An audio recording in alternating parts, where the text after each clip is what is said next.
Let's roll with it. We're back, episode 5, Peter Spice Show. Yep. No title for the episode yet, but it will come. Probably something that I'll say or you will say, and I'll use it. We'll figure it out. By the time it goes up, the episode will have a title. I might just call it Bat Soup, to be honest. Well, we'll come back to that. We'll leave that out of it. I'm James. My name's Chris. And yeah, episode 5. How you been the last week? We are now. We've got into some kind of schedule, so it is only a week later. Yeah, I'm fine. I didn't stream yesterday or today because my throat's a little bit sore from all the shouting at Leeds United match, really. And my throat was a bit sore from like it was in December, so yeah, didn't stream. But other than that, all good. What about yourself? Yeah, decent. Yeah. I didn't stream because I can't stream. If people want me to start, stream a bit of Sword and Shield, I'm up for that. We need equipment for that, I think. We need to diversify when a Pokemon Mystery Dungeon comes out. Actually, I could be the Nintendo. I'm thinking Animal Crossing when that comes out. I am on that. Pokemon Mystery Dungeon when that comes out. I am on that. Sword and Shield, the first DLC in June. I am on that. Luigi's Mansion 3. I haven't played that yet. Need to open that one up. You got it? I've got it, not played it yet. That's pretty cool. So, we'll see. Yeah, maybe at some point down the year when we've got the capabilities of that, then yeah, we should definitely branch out into. I'm the PlayStation guy. You can be the Nintendo guy. When we get sponsorship. I've got a Switch anyway, so yeah. Then we get sponsorship, and then we get free games, and then we're talking about music, but not talking about games now. This is now a games podcast, and this is the first episode of the games in review. No, I'm going to check it. This is episode 1 of the games. Episode 5. So the episode 5 is called episode 1. Yes. In brackets, games. So this is episode 5, which is technically episode 8, but also episode 1. So make of that what you will. Title says episode 5 though. But yeah, just last week, not an awful lot going on. Mainly music-wise, catching up on shit that's come out in previous weeks. Yeah. Because there wasn't a ton of stuff that came out this week, just gone. But other than that, just keeping it steady, really. Isn't it weird that this is our 8th episode, but it's episode 5. What is an episode, Chris? I mean, this apparently. It's a social construct, really. I mean, this is our 6th episode this month, rounding out the end of the month, around the end of our tenure in the European Union as well. True, actually, yeah. For all the listeners out there, the last day, Brexit is at midnight. A sad day for some. No, 11 though. Is it 11? I think it's an hour before midnight. Oh, okay. Signify our doom. Yeah. It's an hour to kind of get by to the next day. So when you listen to this podcast, at the minute we are EU citizens. When you listen to this podcast, we'll be in a transitionary period of about 10 years. Yeah. Our passports will have turned blue. I haven't got a passport actually.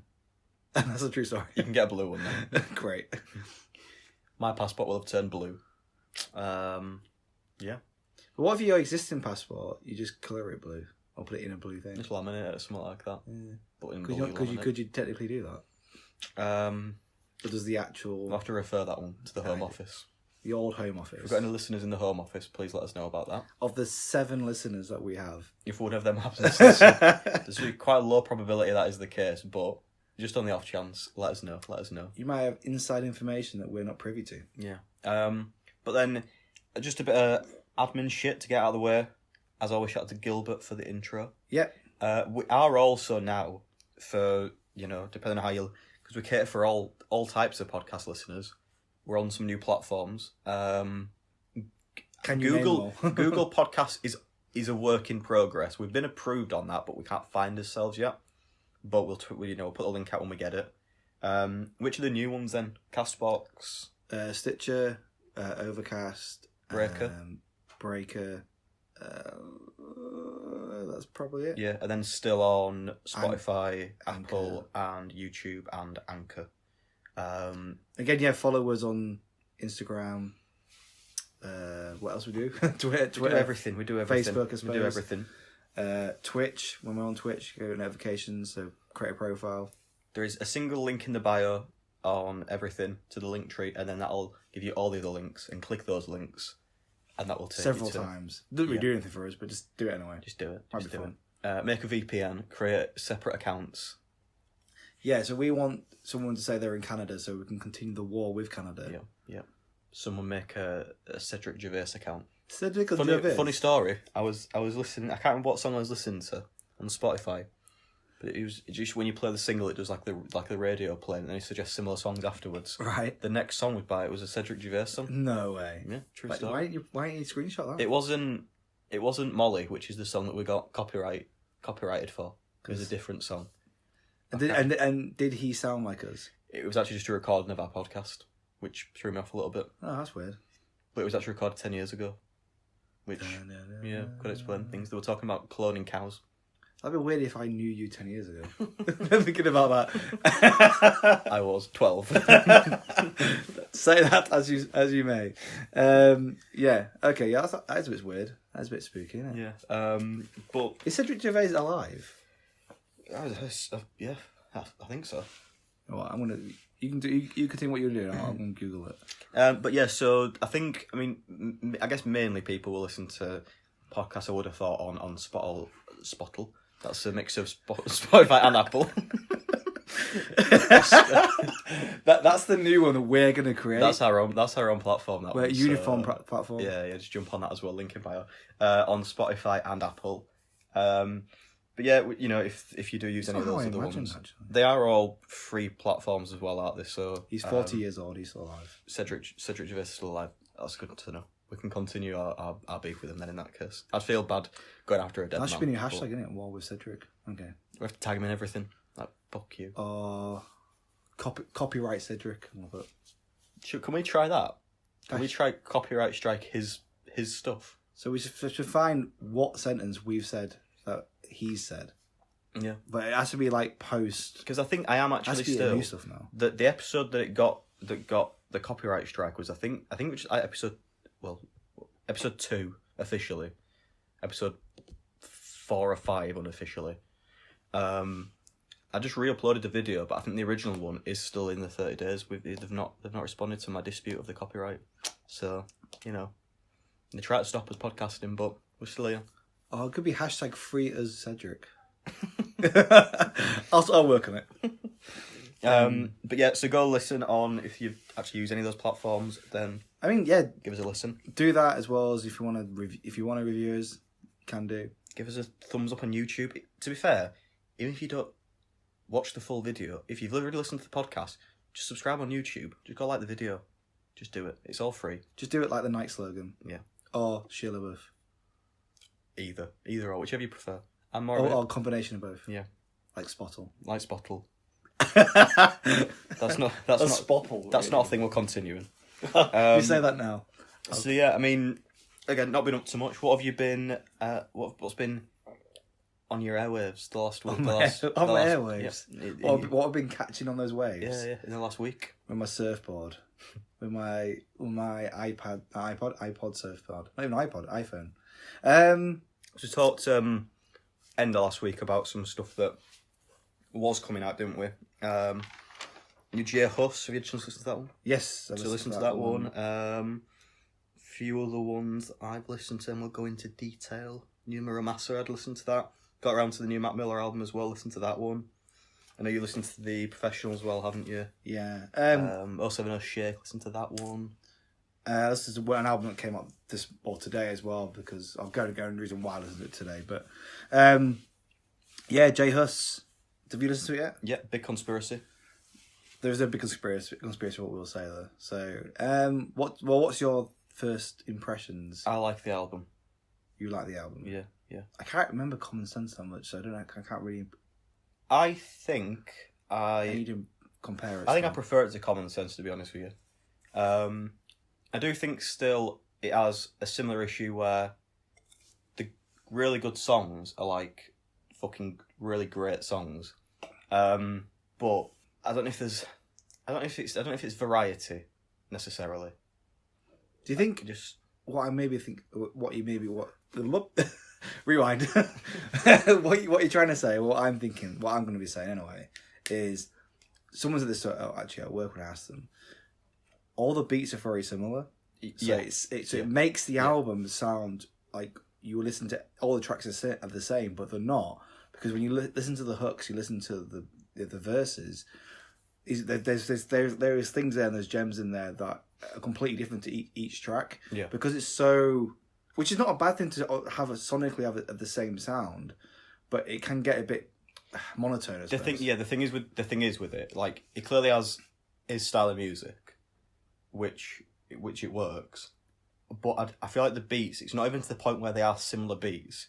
It is pretty much the same beat on, but like a slight variation on in almost every like 3 or 4 bars or something. Like every track, and again when it's because I feel like it would basically the same on Common Sense as well with beat wise, and it's the same beat that's carried over. It's not as if he had the same beat used on one album and a different beat that uses on this album. It's the same beat on both. It's not like when Joe Budden had a track on one of his mixtapes or albums, and then Slaughterhouse used exactly the same beat. Obviously, Joe Budden was part of Slaughterhouse. A completely different type of song, but exactly the same. Like not even trying to cast shadow over it. Like, they literally used the same beat, and then that was the case. But I don't know. I like the album a lot, and I think it's going to be one of those where it'll grow to be. At the moment, if I had to put a number to it, I'd put like a good 7 out of 10. I'm feeling around. But that. I feel like after a few more listens, although of what we just said may contradict what I'm about to say, I think after a few more listens, I'm probably gonna like it a lot more. Mainly because of what he's saying is probably what I'll be focusing on. And the beats are not bad beats; they're just not very inspiring.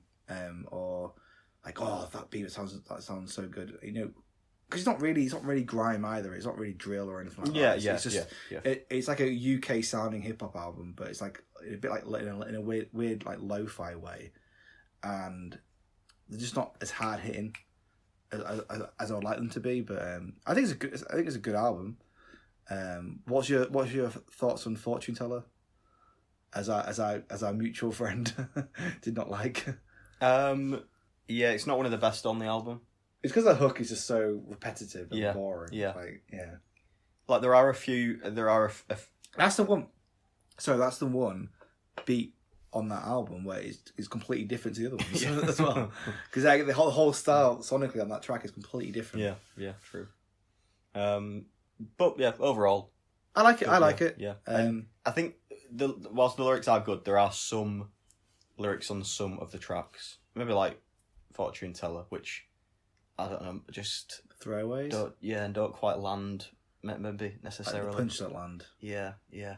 We should start doing this. I'm saying this on the podcast, but we start doing this. We should probably highlight lyrics and probably write them down. There's one specific one which I can't remember what song it is, but he basically does. I think it's you're probably looking at over 12 bars, and the rhyme scheme is just words that end with Asian, and it gets to the point where it's like it almost feels a bit sort of Year 9 poetry, right? Because it's like I get it, but he sounds so cool though. That's the problem. Yeah, but there's a really good line that you've got acceleration, motivation, confirmation. I think is in there. Hey, yeah, affirmation. A lot of Asians. Yeah, there's a lot of nations. So, I remember that reminds me of there's a track on one of the Ghostface Killer's albums where it's like he almost like boasts like what do you want to hear, like a 120 bar or something. I'm not paraphrasing it. 120 bar that verse that all rhymes with E. That's what he says in one of the things, because obviously Ghost is one of those rappers who can just rap anything. Good. I think it's definitely worth, if you like J Hus, we want to know why he's all hyped. Like I said, there's some really good gems in that. I think my issue is it's not the classic I thought it was going to be. I just feel like ever since that Duppy freestyle that he did, I thought, whoa, he's going to come with some absolute fire. Mm-hmm. And maybe it's weird because when I think about last year when we talked about in our top 2019 albums with like Little Sims, Dave, Slow Tie, I'm probably missing someone else who's British. Even like either Stormzy was it in the top 10, but like those sort of artists where they made some really big albums and they've made an impact. It just didn't reach those heights the first listen that I listened to it. I listened to it a bit more after. It definitely is. It's grown more and more on me, but I don't know. It's just not as good as I wanted it to be. Maybe, yeah. I think it's I think consistency is the thing for me. I think if you're just looking at the best songs on the album, if it were that across the full album, then it could be that kind of album that you're talking about there. But there are some, again, not mixing it up enough. There are a few tracks on there that are kind of duds, maybe, to an extent. And that does overall, I think, let the album down. It's not, it's a good album. Give it a listen if you haven't already. But, potential-wise, maybe not quite there for me. Yeah, I probably would agree. I think it's still very, very solid though. But that was one of the big albums I really wanted to listen to. I think what was kind of next for you listening to? Because that was like one of the first ones I started listening. Yeah, so let's have a look. What else? Listen to the debut. I think it is the 070 Shake album. Modus Vivendi. Yeah, what do you think? Yeah, I liked it. Yeah, I like it a lot. Yeah. A lot more than I thought I was going to. Before this, I'd not listened to anything at all. Not even a feature or anything. Once you featured on a few things last year. Maybe without necessarily realising and paying much attention. But I always thought she was weird. Yeah, nothing I could remember. She's like weird vocally on some feature stuff. I can't remember what she was on, but like this person's like it's kind of unique in a weird way, but then it's like what was an album going to be like with her? But this is this like kind of it's I think it's another album where I think more I spend time with it, more I'm going to really, really, really like it. It's definitely it's a strong 7 for me at the moment if I'm putting a number on it. But it's a case of she's just very different sounding. I think that's what I like about it. You know, it's like what I was saying in my 2019 episode 3 about vocalists having sort of different sort of or unique sounds. I just gravitate towards that. So yeah, I mean the main single was the big track really, Guilty Conscience. Mm-hmm. But I think all of it's really cool. That last track's really awesome because it just kind of changes a little bit and then it ends in a sort of like minute, completely different beat, different sort of style on the track. It's really cool. Yeah. And I think it's given that it is a debut album as well. I think it's good that I'm not saying that all the risks and experimentation pays off 100%, but it's good to see someone not just kind of playing it safe, middle of the road. Do you think if Kanye was still Kanye's like My Beautiful Dark Twisted Fantasy Kanye, or even Yeezus Kanze, he's the Japanese version of Kanye. Do you not think like she would be perfect on that sort of era of Kanye, that sort of sound? No, but yeah, I can see what you mean. Because it's like almost like kind of she has to be inspired by that sounding anyway. But if he was still making music a bit like that, you could easily see her like working with him, not this sort of, born again Christian stuff that he's doing. He's opera. Yeah. But yeah, look, I think it's one of those where it's not going to be for everybody, is it? No, because I think because she's very, very unique sounding. Yeah. I think it's. I know because I saw it get loads of good reviews. I think Pitchfork gave it best new music. I'm not too sure if that's. Don't quote me on that. But it's definitely an album that I'll keep going to because I think I like the sounding of it, and I think there's a lot more maybe depth to it every listen you get, maybe. Yeah. So one to check out, especially again for a debut album. Definitely someone to keep an eye on, I think. Yeah, she's young, isn't she? She's like 20 or something. Album covers giving me kind of RoboCop vibes. You just wigged and wearing a RoboCop shirt. There you go. What else? I gave the new Muramasa album a listen. Not good. It's all right. There are some good singles on there. There's one. The single actually came out last year, but I actually forgot to put it on any of the playlists or anything, so I put it on this week. There's one with Slow Tie, which I quite like. It's got slow ties on it. Yeah, pretty much. It's got an alright beat and everything. But overall, it's just a bit. Tries to go a bit, I suppose, a bit moodier, a bit more introspective, and I feel like just the Muramasa just bangers are better suited, really. Ah, okay. So I don't know. I guess if you're massively into Muramasa, then maybe listen to the full thing. If you're not, then just listen to the singles, really. Because overall, it's not a big album, is it? It's only about, I think, maybe 40-ish minutes or so, something like that. I was say 40 tracks there, though. I'm pretty sure it's not 40 tracks. Oh, okay. Well, I mean, I've only really started listening to a little bit of Mira Masa, I think, a year or so ago. I think Matt put me onto him. But yeah, I mean, I'll probably get around to it at some point. Maybe by the time next week, hopefully. Yeah.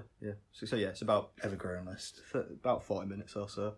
And then I did get around to listening to the new Mac Miller album. What's your thoughts? Which is really, really good, isn't it? It really is. I did say before I wanted to listen to Swimming and this together. I didn't get time to do that. I will do at some point, but I didn't get around to doing it. But yeah, In Circles, just really great. You can tell what you can remember of Swimming. Can you tell like it's kind of yeah I can see how it it's not a completely separate thing, is it? It follows on. It definitely follows on. Really kind of low key album, but just really solid. Yeah, I think even because sometimes there is a tendency when it's a posthumous thing for it to be, the whole thing is just about that. People think about it a different way because of it. But even just as its own, as an album, it's just a really great album. So yeah, I'm glad you enjoyed it. I really enjoyed it. Yeah, I listened to The Professionals, finally. Mm-hmm. Don't know why it took me so long, being a big Madlib fan. And Ono fan as well. So this is Madlib and Ono, both brothers. Ono also produces, but he mainly raps more than produces. Madlib's kind of obviously the other way around. And Madlib only tends to really rap when he's been under the alias of Quasimoto. But that being said, the album is fucking great. Yeah. But again, it's speaking to what I want though. So it's kind of like, I kind of wish Freddie was on it. But it's like, when you listen to Bandana, it's that, in quotes, I know it's not super polished because it's not something to sound polished. But what I mean by that is it's album quality. Yeah, it's not like underground material. This is like for like the overground or middle ground, whatever you want to call it.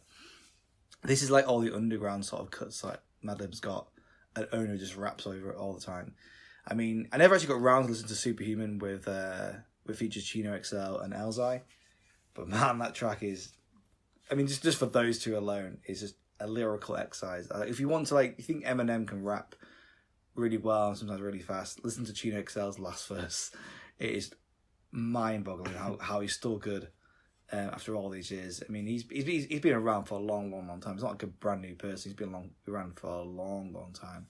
And Elzai's always a guy who, I see him on a track, I want to listen to what he says because he's always just pulls it out. He's so underrated, and the fact that Elza actually is from Detroit just shows how great Detroit is in terms of raising sort of great MCs. But yeah, the beats are just pretty much, if you know Madlib, is and it's very similar in a way, obviously how Bandana sounds, but like I said before, it's just the more underground version of those sort of type of beats. Ono raps really well throughout the entire project, which I was really happy for. I've always liked Ono spitting in a way.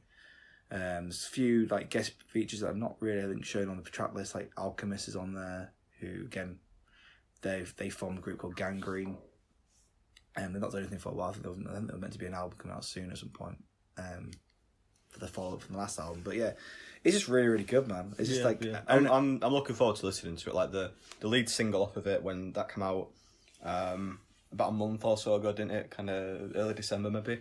Really enjoyed that. The Blue and Own album from last year, probably one of the albums that were like near to getting that was top so 20, good. top 20 for me, but just missing out. So I just showed you how good Ono can produce as well. They're very, very similar sounding, and I can't remember what was the Ono album that I was like. It was like Dr. No's Experiment, and I think it was Ethiopian Sounds. I might even have the vinyl for it actually, and that is just a really cool sort of beat tape that he did, because they always both did like really cool sort of instrumentals and stuff like that, and that was just crazy. And it's just like it's kind of really cool. I think Madlib does say something at the beginning. I think he did rap like maybe two lines or something in that near the beginning of it, because like that sounds like Madlib.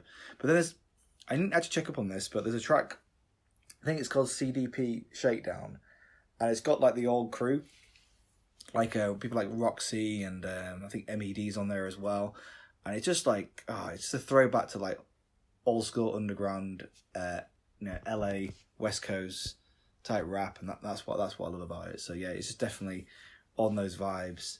And then I suppose most very, very incredibly recently that I listened to We're breaking the formula a bit here, aren't we, as well? An album that actually came out today. Well, yeah, I felt like I needed to, because I kind of wanted. I knew how the album was going to sound like anyway, because I knew what the type of person was going to be in it. It's called it's a group called the Dueling Experts, or Dueling Experts, however you want to say it. And it's basically a guy called Verbal Kent and a guy called Recognize Ali. I'm not sure too much up on Recognize Ali. I think he might be more of a new face, although he just sounded a bit like The Game when I was into it today. But Verbal Kent, though, he is just a really, really good, solid rapper who I think is from Chicago. I could be wrong there. But he's in a group with Chris Orick, who I mentioned in my top 10 albums for hip-hop. Episode 3.25, go listen. Exactly. And with also Apollo Brown behind the boards, called Ugly Heroes. And they have dropped 2 incredible albums, mainly because of how Apollo Brown does his beats, but then they both just work so well together. I remember Verbal Kent at the beginning of the year. So the person that I had to shout out last week, aka Pay, we're both big fans of Ugly Heroes, both fans of Verbal and Chris, and especially Apollo Brown. So I remember we both saw that Verbal was saying like, "Oh, there's gonna be one of my announcements gonna happen soon," and then I've got a few more announcements this year, and this was one of the announcements. This Dueling Experts, and it's just a solid rap. Like, you know when you say a rap album, it's just 2 guys just knowing how to rap, really cool beats. I don't know who does all the beats, but just good hip hop like rap beats, just cool rhymes, cool beats. If you just want something just to chill with, or you just want to just probably exercise with, you want something just want this lyrical exercise. That's what the entire 34 minutes is. If you've got 35 minutes to spare, it's worth your time if you're really into rappy rap stuff. And it's just, I'm so glad it was. I knew after I heard that the minute preview on Instagram, I thought, oh, I know exactly what it's going to sound like. I know what Verbal's going to do. Verbal's really, really good, and yeah, just delivered exactly what I want. It caters to my needs, so it's going to be one of those sort of albums. And then one other thing to mention as well, just to explain why it's going to end up on the playlist. I went down a bit of a rabbit hole because if you live anywhere, I think it's other than North America and Canada, North America and Japan, all the Studio Ghibli films are coming on Netflix tomorrow. So I went down a Studio Ghibli soundtrack rabbit hole, listening to a lot of Joe. I think it's Hisaishi it's pronounced. Hopefully. Or Hisashi? Hisashi, maybe. Who did basically all the soundtracks for it. So I'm going to put Yeah, I've only seen 2 or 3 of their films. Seriously? Yeah. What's your favourite film? Apart from probably the obvious. You know I don't have favourites. Okay, what is the film you would go to the most? Top 5 in no order. Well, maybe, I don't know, maybe top 3, maybe. Prince Mononoke. Grave of the Fireflies. That's like a fucking depressing as fuck film. I think Spirited Away. You got Spirited Away. I think I've seen Spirited Away. Yeah. I think I've seen Grave of the Fireflies. I'm going to watch it again then when it's on Netflix. I've seen Howl's Moving Castle. Howl's Moving Castle's really, really good. But I like that sort of style. Yeah. So, yeah, I'll definitely check them. Definitely, I'll like check the soundtracks. It's like soundtracks for like anime and even like video games from like Japan are always stellar. They're always really, really cool. So yeah, I definitely would check that out as well. But yeah, and check out the film as well. It's now a film podcast. half music, half film. But yeah, so then that's mainly everything that I've listened to. Then there's a few odd singles and stuff like that are going on the playlist. I need to. Should we talk about that a bit later on? Quickly shout. Well, this is stuff that's not like new stuff that's come out in the last week. Bit that I want to quickly mention. Nah, they're on the playlist. Check them out. They'll be on there. And then there's other stuff that's come out this week that we'll actually talk about in a second. But the ones that came out last week will be on the playlist. Okay, cool. Brilliant. Right, so I guess we've got the news. Into the news. Stuff that's been happening. Is that what we're going to call it? Into the news? No, it is the news and we're going into it. How are we going into it? Head first. Let's do it. So, well, continuing from last week, we'll do that. We'll kind of, Shall I edit something where it's like recap? Yeah, previously on the Peter Spice show. we did our Grammy predictions. Mm-hmm. Kind of showing that both of us are equally clueless as to what is award worthy and not, apparently. Yeah, I mean, well, the thing is, so... Should we get our... I'll tell you what, let's run over the predictions again. I'll get the predictions up. So when I put the thing of who's going to win, our predictions, on Instagram... Well, there was one unanimous result about that one. But when you looked at everyone who voted, I don't think they actually looked at what was voting, because if I look at the Eminem one, it's exactly the same thing. So I don't really count that. I count the one on Twitter, though. There's a poll on Twitter, and we both got 50%. Well, I think of 8 votes. I think if we take a scientific approach and average them both out, then I'm still at about 70%. I think something along those lines. So let's have a look. We went country performance. Willie Nelson. We both went for. Did Willie Nelson win it? I think so. Oh, I do have the thing on it somewhere actually. I think Willie Nelson won that one. So it's a draw. Rap performance. I went to Baby. You went J. Cole. I think Nipsey got that one. Yeah. So no points there. Rock performance. Gary Clark. Oh no, did Nipsey get it? Yeah, I think so. Yeah, I think so. Gary Clark Jr. We both went on. I think he did win that one. No, he did win that one. Yeah. Pop solo performance. Billy and I went for Billie Eilish. You went for Ariana. I think Billy got that one. Right, got him here. You got him here. Here we go. So yeah, Willie Nelson got it. Nipsey got that one, so no points. Gary Clark got that one, so that's 1 point each. 1 point each. Pop solo. I went Billy. You went Ariana. It was Lizzo. No points. New artist. I think optimistically I went Rosalia. You went Lil Nas. It was Billy. No points. Song of the year. I think the theme I'm getting here is that we were both going who we maybe wanted to win more than in this one probably. Yeah. Because I went then Lana and you went her, and that again was Billy. Well, I went her because you said Lana. I thought, oh, things spicier than. But album of the year I went Lizzo. You went Lana. That was also Billy. And record of the year I went Lil Nas. You went Lil Nas, and that was Billy. So there's a theme here that we should have just guessed Billie Eilish for every single award. So if she's nominated, she automatically wins. Basically, except the pop solo performance, was it? Was she nominated for that? She must have been, because I think I said that she would win it. I think she was my prediction for it, and Lizzo won it. Oh yeah, okay. So the one award that I guessed Billie for was the one award that she didn't get, which is she wins 90% of the awards. Yeah, except the one that I vote for, which shows you what I know. But thoughts, feelings? Do you have any? I mean, the Grammys. I mean, we will continue to cover these sort of things because I suppose we have to, because we're in the. We as our friend John would say when he worked at Smiths, he's in the music industry now. So we're kind of in that sort of bubble, I suppose. So we should really comment on things. I felt it was a bit. I don't know. It's one of those things where, like, well, Billie's won everything. Is it because she's a young, successful artist, female, ticks all the boxes for a nice little story for the Grammys, to kind of shove off the sort of potential controversy that we were kind of slightly discussing last week? Is she an industry plant? And if she is an industry plant, what type of plant do you think she is?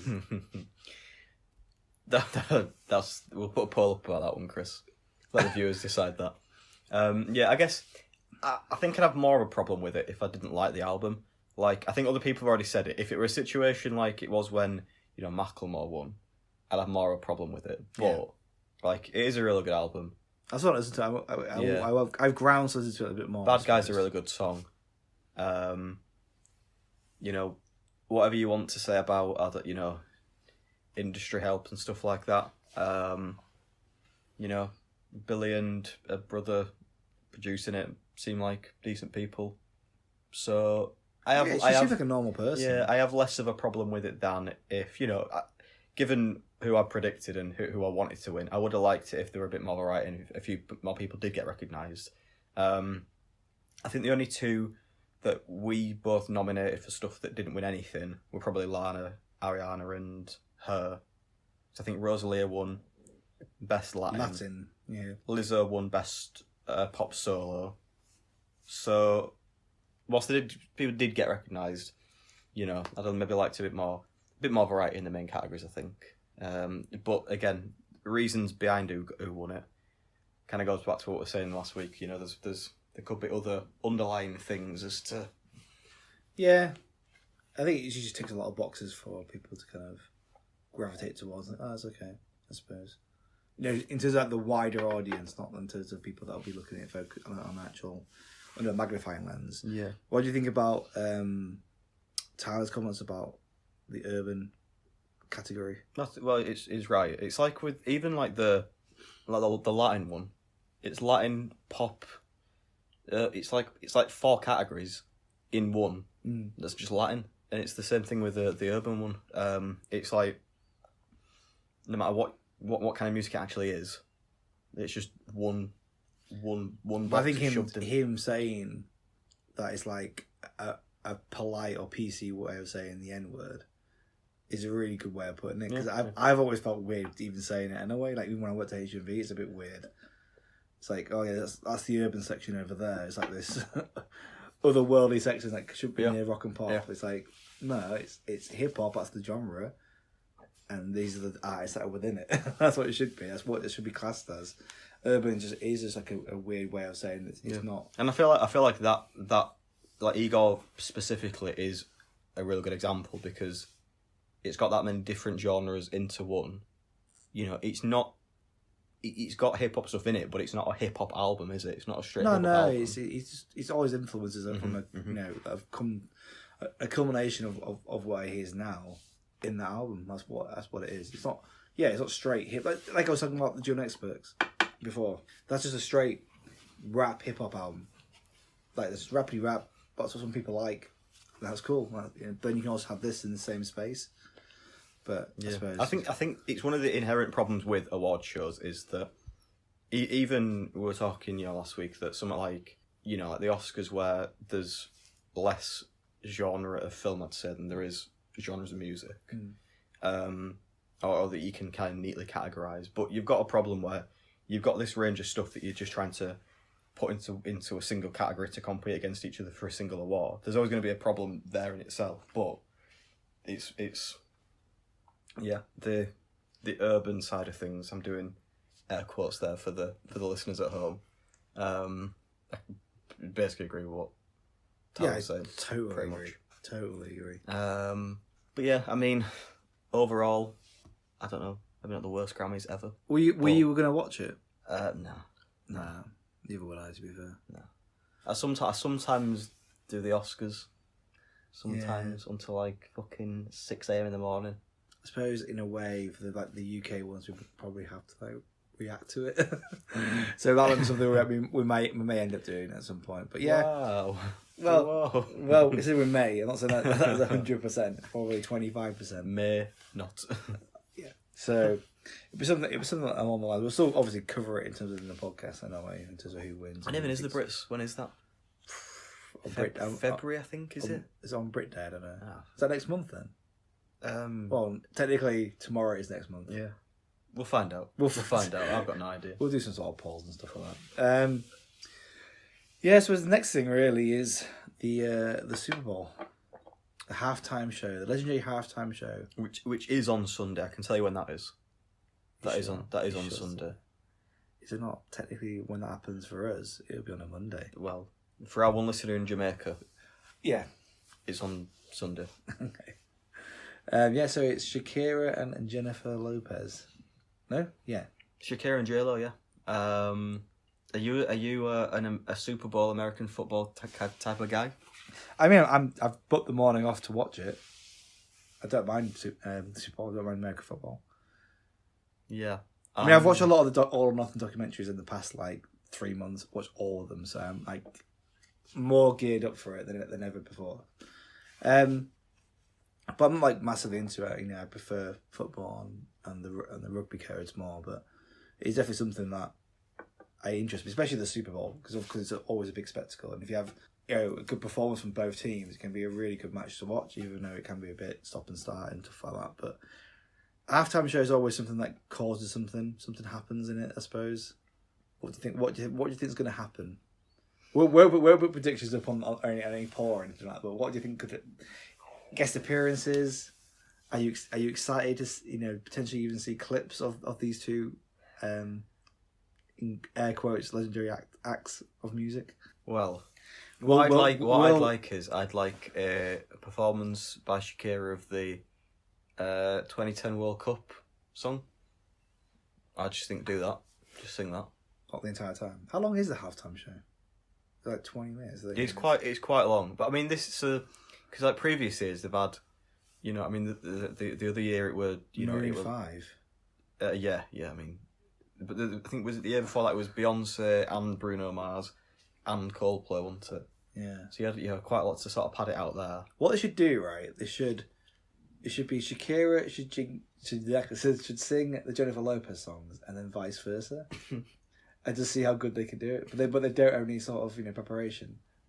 Just so it can outdo the other one. And then like the whole crowd's got to like vote on a voting system. Yes. And see who nailed it the best of each other's sort of body of work. It's more of a show then, isn't it? Yeah. But it's a halftime show then. Yeah. So almost like X Factor, but not X Factor, whatever. We'll take credit for that. If they do that, I don't have any contacts there, so they've stolen our idea. We can copyright them, claim them for when see if we can win any money, and then if we do actually win the claim, then we could probably just stop this and we'll have a lot of money after, won't we? So could do that. But are you excited to see any whole clips or anything like that at all? Are you bothered at all? Judging by your... I mean, J-Lo and Shakira, that in it, them in themselves don't do much for me. So we'll see guest-wise what happens, really. I'm trying to think, like, what guests... I'm trying to think, who could it possibly be? All I want is Jenny from the Block, but then with the two boys from Yonkers... Styles P and Jadakiss just suddenly disappear on a halftime show and rap the remix version. Yeah. That's all I really want to. Yeah, I'm trying to realistically think who could actually go on there that would. Was she on a Fat Joe track? Get me interested. Did they do a song together? Who, J-Lo and Fat Joe? No, J-Lo and Shakira. Did they do two songs together or something? Is that why it's those two? I don't even know if they did. I don't know. I feel like they did because it was like. Obviously, she had the Hips Don't Lie, and J-Lo's known for her behind. And I think something to do with that. And I think the video was meant to be quite saucy, if I remember correctly. If it's the video that I remember seeing. I can't think of any. I mean, not that I'm an expert on the discographies, but that's what you were brought in here to do. Oh, is it? Is that my role? That is your role. Your role. Yeah, I'm sorry I've let you down there. I'm trying to think. Right, let's have a look. Come on. Don't let us down. We're actually just referring over here to our producer. Send your iPad.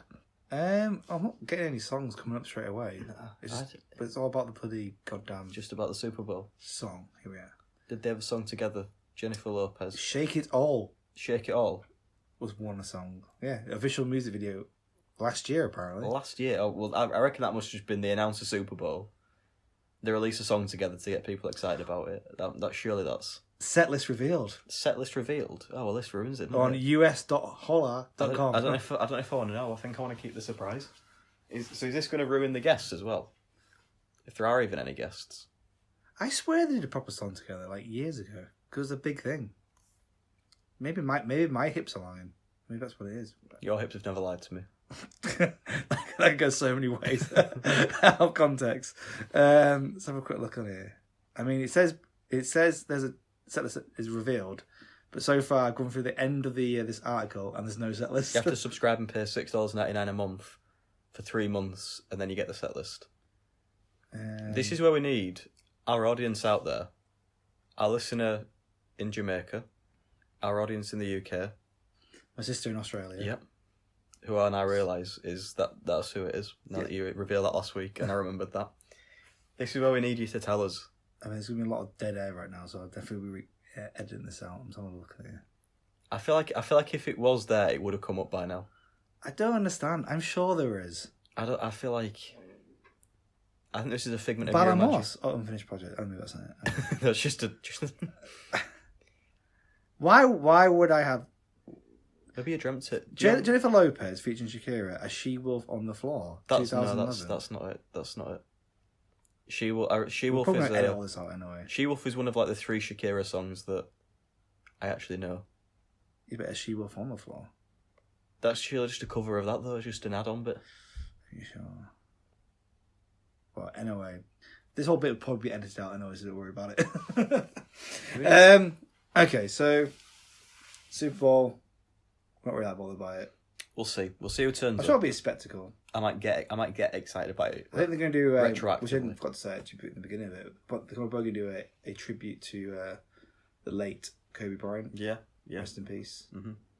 And to Gianna, obviously, as well. The rest of everyone else, because it was like the 2 of the girls were part of Gianna's sort of basketball team, weren't they, as well? Apparently. That were on that. Yeah. Right, okay. Which I think is Kobe's like own basketball team for the women's game. As far as I can tell, because they're wearing Mamba, which is always known as the Black Mamba. So, yeah. Anyway, yeah. So Super Bowl, see what happens. Probably not really that bothered about it, to be honest. I mean, I'll be watching it so live unless I'm falling asleep. Fuck capitalism, Chris. That's all I'll say. Moving on to Khalees. Now, this article broke 2 days ago. Yeah, a few days ago. It's worth a read. It's on our Twitter. We've retweeted about it. Yeah, I did retweet. I'm pretty sure I did. Yeah, you so did. we might actually discuss it.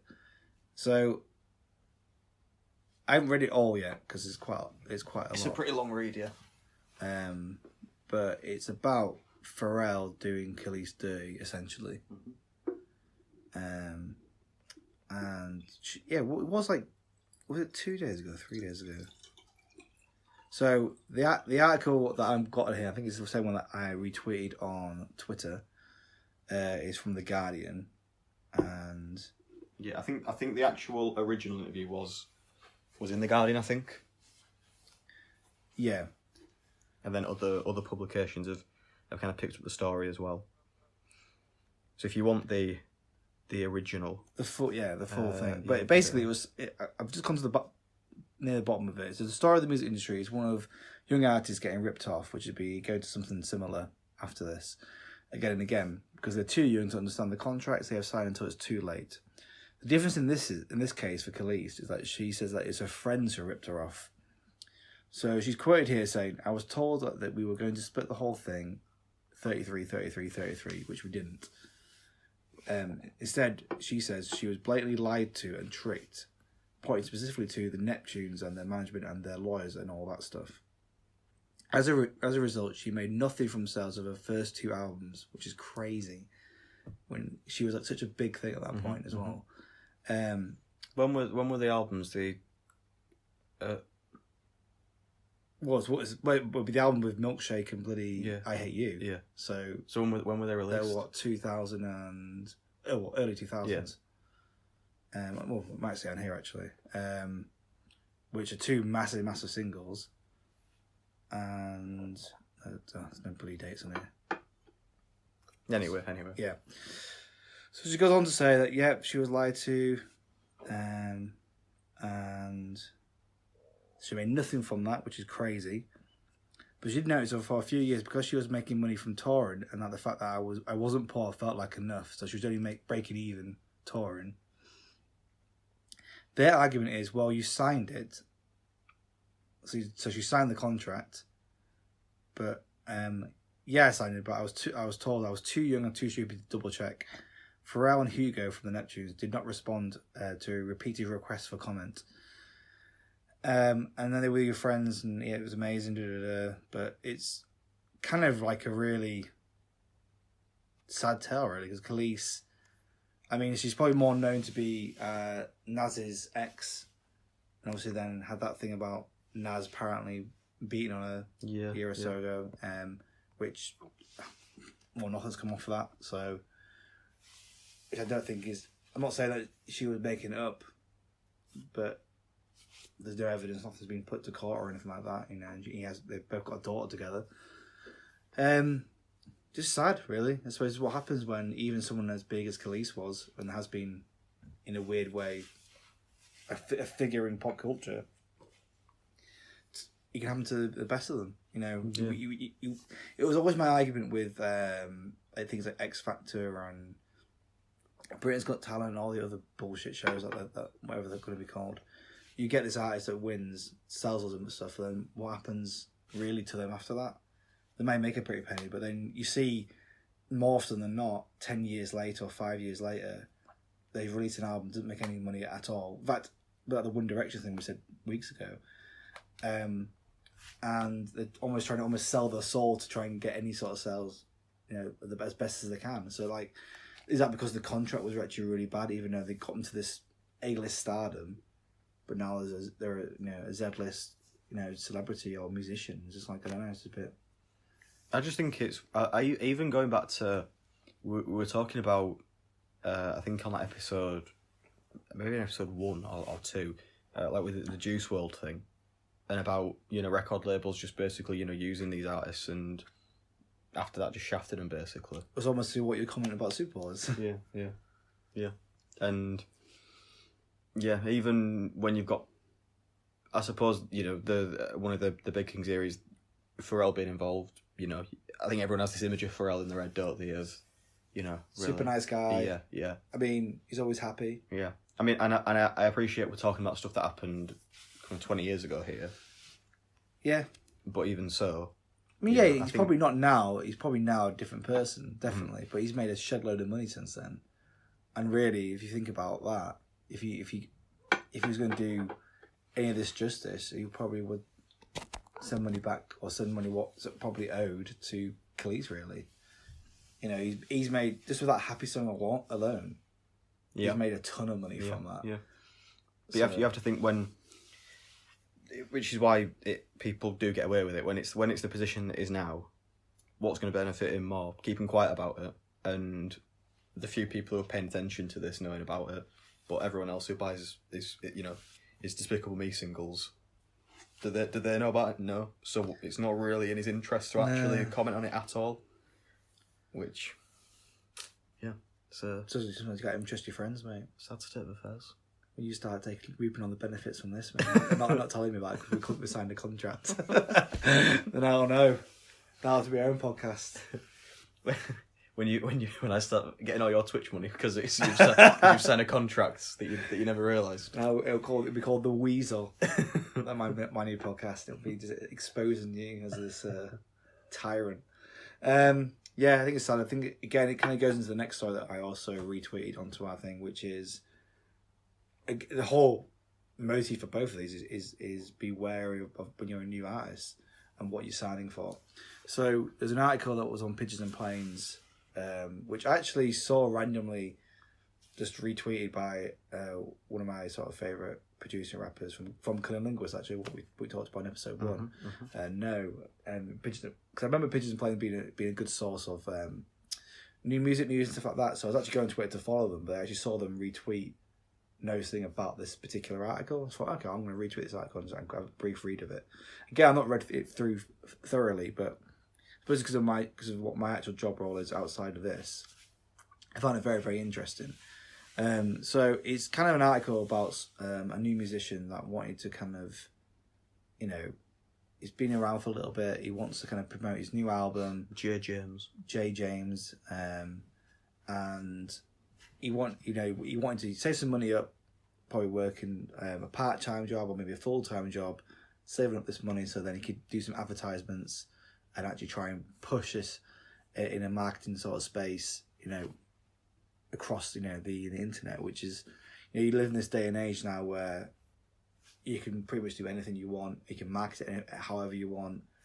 Sometimes it hits, sometimes it doesn't, like us. But you know, there is avenues there, and there is professionals that do this sort of thing, and you know, some of them are very, very good at it, and that's why you can see how some artists have been sort of marketed, and that's why they're meteoric. I can't speak. Meteoric rise to stardom is showing people like Billie Eilish. You know, either it was her or a brother or someone around her knew how to market her, and she's now this biggest star that we'll probably see for a long, long time now. But what happened in this instance is that this person that he saw, or I can't remember if he was approached by this person. No, he saw this person on Twitter that was posing that he's an artist helper, that he's got 100,000 followers, have the verified blue tick on Twitter, and said that he was send out advice, but he could also pay for his consultation, all that sort of stuff. And so I said, okay, well, he kind of said what he wanted to do. He gave this guy's his budget, how much he could spend, and the guy was like, "Yep, okay, it'll be $300. Here's my PayPal account. You can do it in 2 installments." So I gave $150. After that first lot of money, didn't hear anything from him at all. So even when these specific playlists for Spotify, all these other placements that was meant to happen, didn't happen at all, and it's just basically a scam. A complete scam that happens quite often in other areas, but you don't really hear about it in the music industry, so to speak.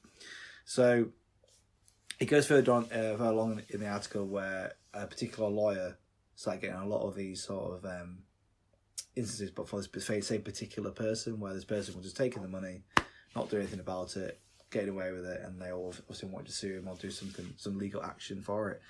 And it's just again, like I said, it's very similar to the Khalees thing, where it's a case where you want to make it, Khalees' way she's made it, but she's not getting any money because of the contract she didn't look at. In this instance, this person wants to put themselves in the spotlight as best they can, even if it is a dim light, then pays for some money that he's earned separately, and now has lost out. Yeah. I think it's, again, like I said with Juice WRLD, new artists has got to be very, very wary of what they want to do and how and learn and be savvy about it all, because people they have these silver tongues that you won't even realise that they'll be saying all these different words, and they'll be trying to bomb you with that, and all of a sudden you've given like $200-300 and then you're done for, really. It's a bit of a shame. What you thought? I think you just recently just saw the article. Yeah. Before, when you'd retweeted, I'd not had a chance to look through it properly, but in general, it's just, especially online and stuff like that, you just need to be with anything, super savvy. Even for us, and even if we saw some sort of podcast marketer pay £100 to get us into everything, we wouldn't do any of that at all. Yeah. Even if they were legitimate, I don't think I would even do it, to be honest. But if anyone wants to offer, then if you want to do that, then you can do. We'll look at it. But yeah, it's just a bad sort of thing, really. Yeah. But yeah, everything there's on the Twitter as well. If you want to have a read yourself, it's worth checking out in more detail, I think. Then one other thing as well, just a very brief continuation, just keeping you all updated on the current state of affairs with I say Wiley versus Stormzy beef. It is basically Wiley being Wiley. It's almost like Wiley, he's kind of playing, like Forrest Gump when he's in the hospital playing table tennis up against the wall. Yeah. It's just that now, basically. Wiley just keeps throwing this shit out, and Stormzy don't care, and Wiley just keep going with it. So the latest is that Wiley, I think he's actually deleted the tweets now. He wanted a rap battle at the O2 in London. Clash with Stormzy, which is stalling, shall we say? Nothing's been confirmed yet. If it does get confirmed, shall we go? I think we've got to go. We need a media pass. Yeah, we do. Now we're in the music industry. Yeah, we need it.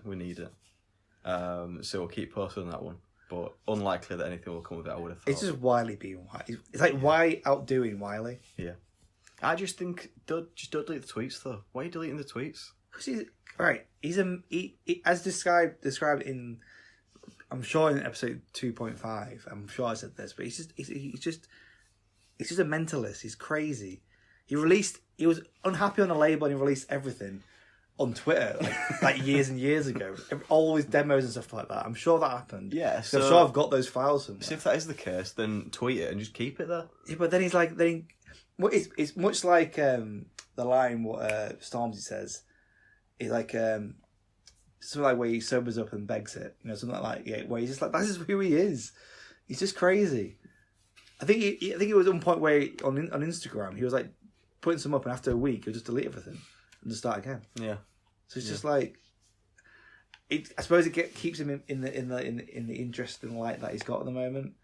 I see that luckily Godfather 3 is not 36 tracks; it's still 24 tracks. Still 24, but right, now okay. it's out. Now it's out late February, so I think it's meant to come out today.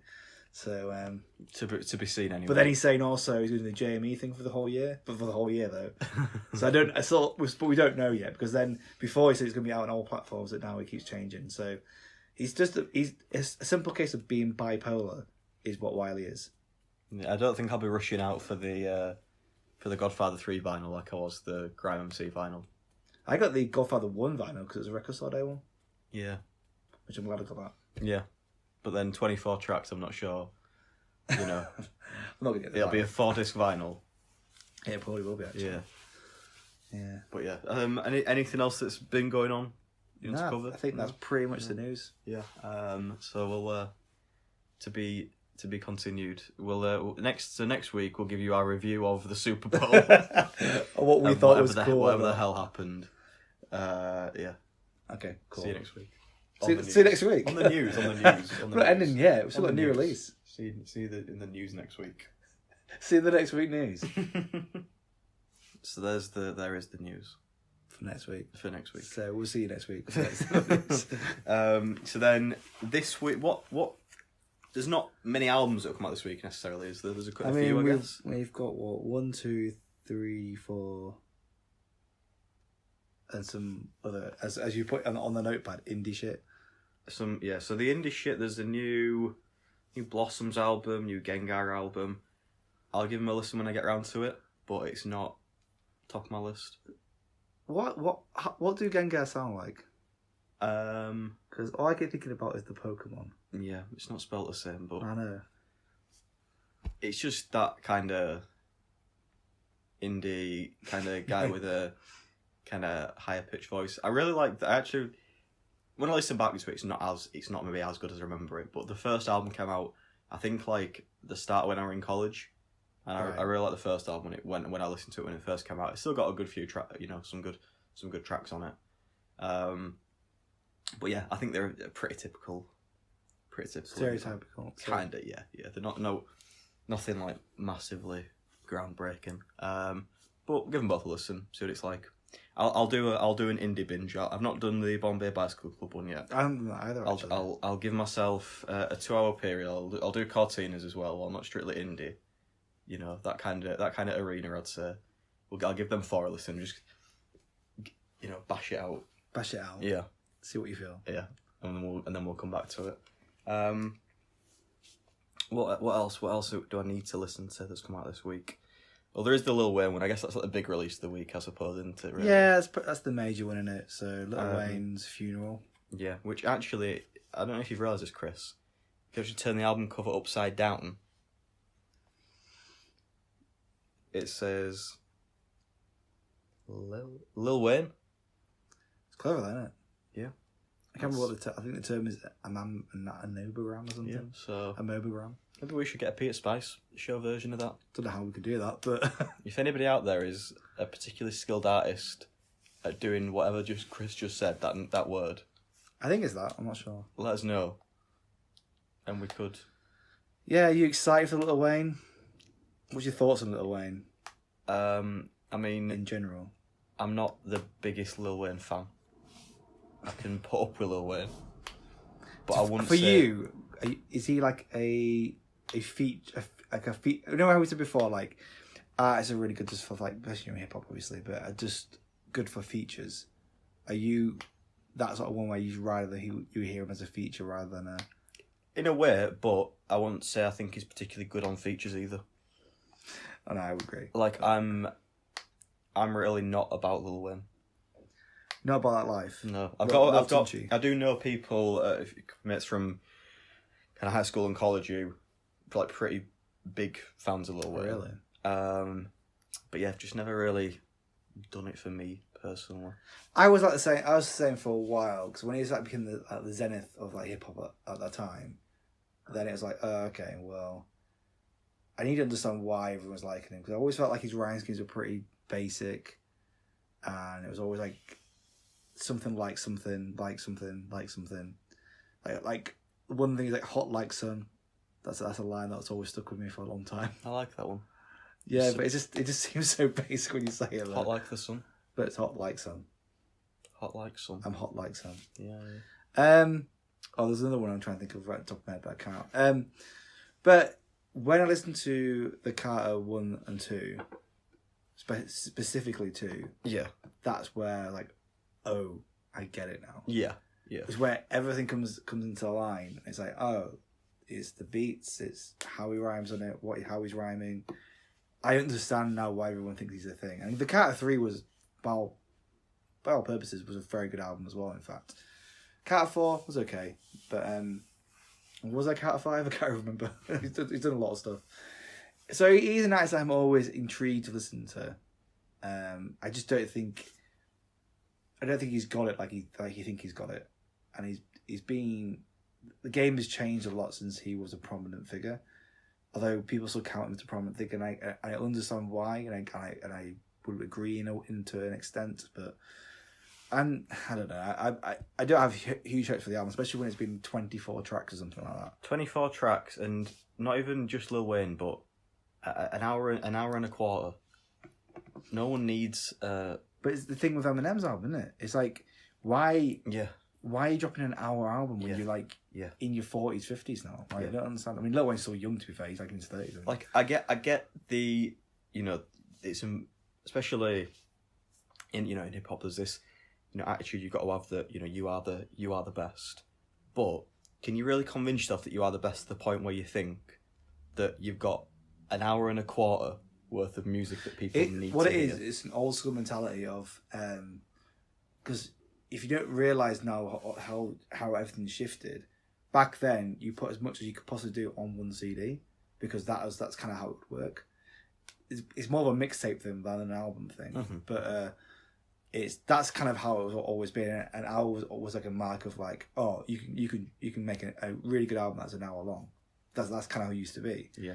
Now people need to realise there's so much music coming out, especially for people like us. When we have to try and listen to all of it, then you've set an hour aside where you could probably listen to 2 albums in that time, or 3 EPs, for example. Like, it's just, you've got to really understand the nature of how the business is now before dropping an album like that. Again, like I said with Eminem's album last week, it's a good album, but it'd be a better album if you dropped 3 or 4 tracks, especially the Ed Sheeran one. And then you've got an amazing body of work that is repeatable. Because again, this is why the issue with when Migos dropped the Culture 2. Culture 2. It was like 8 hours. No, it was 2 hours long. Really. It felt like it was 8 hours long. And I listened to all of it somehow because I wanted to see if there was anything good in it. And there was a few good tracks. But then if you dropped most of those tracks and made it into one solid project, you'll get the same amount of streams you probably would get if everyone listened to the entire album. It's all about streaming numbers. If you released an EP with 4 songs on, then quality wise. But yeah, it goes back to the Bieber thing, doesn't it? Like, how is it quantified? Yeah. Is it because all we know that artists were dropping things like this where there's 24 plus tracks because it boosts the streaming numbers? So is that the reason why? Probably. In Lil Wayne's case, he's probably been told that's what works. Okay, well, I'm going to release 24 tracks. But then a lot of the ones by modern artists, even though they've had the track list out, a lot of it is just skits and shit like that in little 1 minute bits.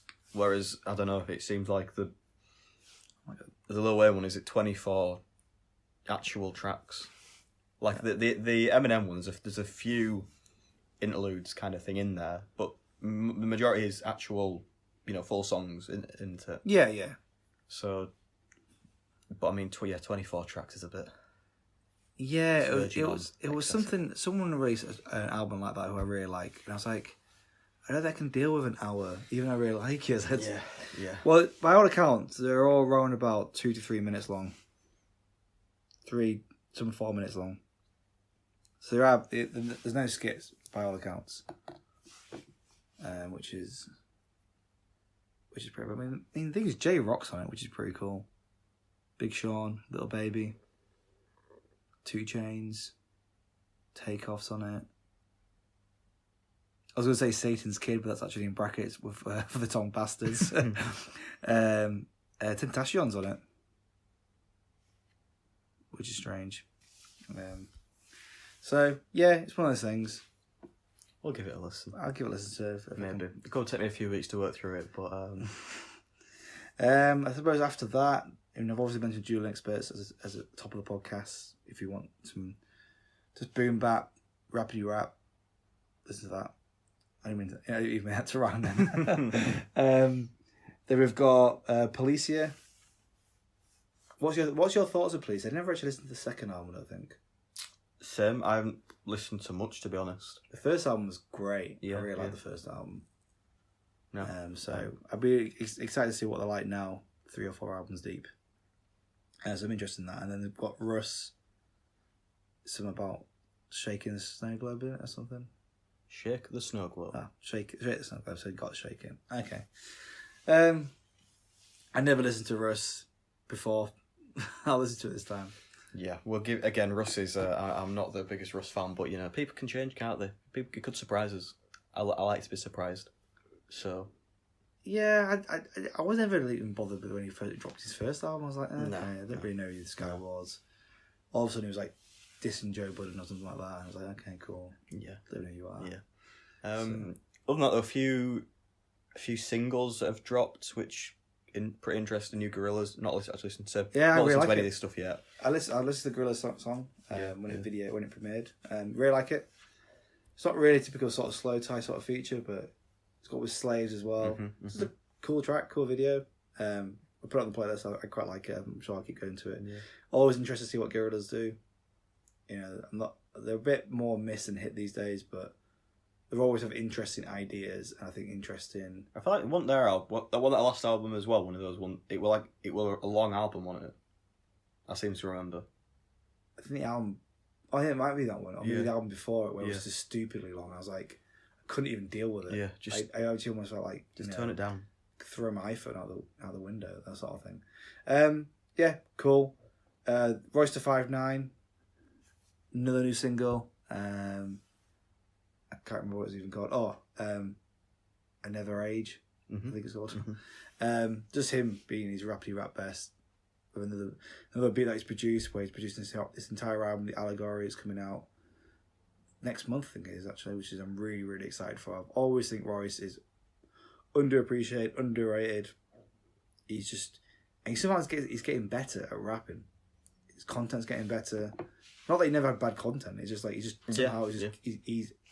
he's what I want Eminem to be like. But I think the difference is, and there's no shot at Eminem, is that he's actually kind of lived that sort of street life, I suppose. He's got a different sort of way of looking at it. So his sort of respect and sort of, scenarios that he can rap about is probably a little bit more extensive than Eminem. Maybe that's why it makes him a bit more well-rounded than M is. I don't know. And then the other one is A$AP Rock's single, Rogue Wave. I forgot what it's called for a second. We've already spoken about a fair bit on other episodes. Ace is like a guy I always listen to no matter what. Really, really cool single. It's him just being A$AP Rock, which is just him being crazy lyrical. But the thing about this, whether you know or not, is that the physical release, I'm not sure about the streams, I'm sure the streams are as well, but the physical release and some stuff as well associated with it is all going to proceeds of his of a friend that he sadly passed a few weeks ago, I think, or maybe a week or so ago, who was in a coma. A guy who's been hanging around with Ace for a while, shoots all the skating videos that he does and all that sort of stuff. And I don't know his name off the top of my head, but if you can support it, but even just by streaming, I'm presuming streaming, whatever quantifies money from that will be going towards it as well. And if you are interested, again, the physical release for it, go to fithelement.online.com. It's a nice vinyl as well. It is a nice vinyl, it is coloured. But the artwork's cool anyway for the actual sleeve. So I might get it. Don't know if I want to pay custom charges or anything like that.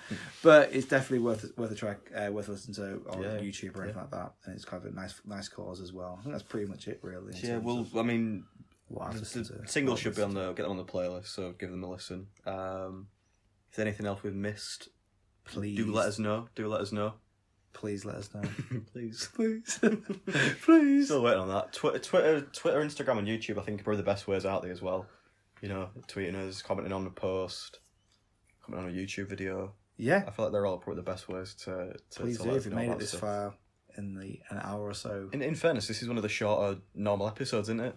Yeah, we thought last week's was going to be really short. It was the longest one. The longest one, an hour and 40 or whatever it was. But yeah, other than that,